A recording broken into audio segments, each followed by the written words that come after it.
বলেন না জোরে, আরো জোরে বলেন আল্লাহু আকবার। আর এই হাফেজে কোরআন সবচেয়ে বেশি তৈরি হয় দারুত তাকওয়া নামে যে মাদ্রাসাগুলো, এই মাদ্রাসাগুলো, ঠিক না বেঠিক? আর একটু জোরে বলতে হবে, ঠিক না বেঠিক? নাম দিয়েছে দারুত তাকওয়া।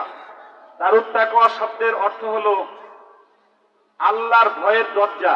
আল্লাহু আকবার। মাদ্রাসাটায় 200 ছাত্র, আমার পিছনে 12 জন ছাত্র একসাথে আপনাদের সামনে আজকে পাগড়ি নিবে। এই দৃশ্যটা হয়তো আজকে যে সাক্ষী হচ্ছি, কঠিন কিয়ামতের দিবসে আমাদের জান্নাতে যাওয়ার কারণ হতে পারে ইনশাআল্লাহ। আবার বলেন ইনশাআল্লাহ। আল্লাহ যেন এই 12 জন হাফেজকে আমরা দেখছি পাগড়ি পড়তে, তাদেরকে আবা পড়তে দেখছি, এই উসিলায় যেন কিয়ামতের দিবসে আমাদের জিন্দেগীর সকল গুনাহ খাতা মাফ করে দেয়, বলেন আমিন।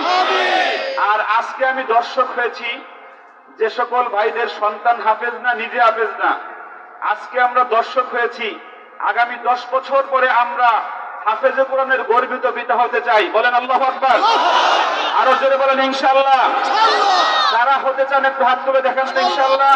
নারায়ে তাকবীর, নারায়ে তাকবীর। আল কোরআনের আলো, আল কোরআনের আলো,